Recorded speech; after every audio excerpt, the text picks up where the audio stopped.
Informasi selanjutnya menjelang pemungutan suara pada 15 Februari 2017 mendatang, Kapolda Bali melakukan cek kesiapan personil pengamanan Pilkada. Sebanyak 5.000 lebih personil gabungan Polri maupun TNI akan disiagakan oleh dan untuk menjaga keamanan Buleleng. Dalam kunjungannya ke Buleleng, Kapolda Bali Irjen Pol Petrus Reihat Golosid tegaskan keamanan Buleleng menjelang Pilkada merupakan harga mati. Untuk menjaga keamanan pada pemungutan suara 15 Februari 2017 mendatang, akan disiagakan ribuan personil. Ribuan personil ini nantinya akan di-backup langsung dari Polda Bali dan 4 Polres lainnya di Bali. Diterjunkannya ribuan personil kepolisian dan TNI ini lantaran Buleleng merupakan daerah yang paling luas di Bali. Selain itu, sejarah politik di Buleleng pernah terjadinya kerusuhan saat dilakukan pilkada beberapa tahun silam. Namun Kapolda Bali mengajak masyarakat Buleleng agar tetap menjaga kondisi politik supaya tetap kondusif selama masa pilkada ini. Kunjungan karena Buleleng indah, bagus. Kemudian polisinya bagus-bagus, gitu.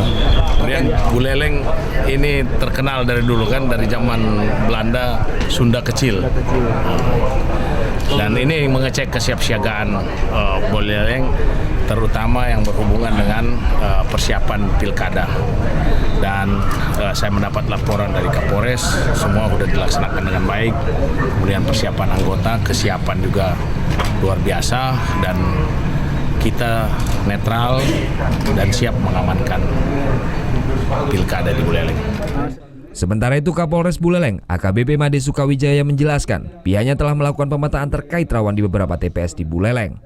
Nantinya sebanyak 5.800 personil gabungan kepolisian dan TNI disiagakan mulai pemungutan suara.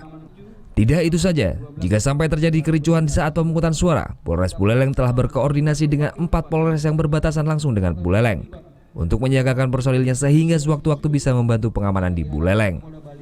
Tapi ada hal yang mungkin kita dalam waktu dekat kita antisipasi adalah masalah debat publik yang nanti mungkin akan dilaksanakan tanggal 30 yang pertama dan nanti di Denpasar tanggal 7. Itu yang kita antisipasi.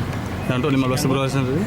Untuk potensi gangguan kita sudah mapping sejauh ini, kira-kira daerah-daerah yang kita anggap rawan kita sudah antisipasi, tapi sejauh ini alhamdulillah asdokaro puji Tuhan masih bisa terkendali, situasi aman dan kondusif.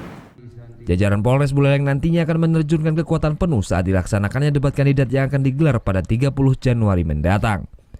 Putu Wijana melaporkan untuk NET.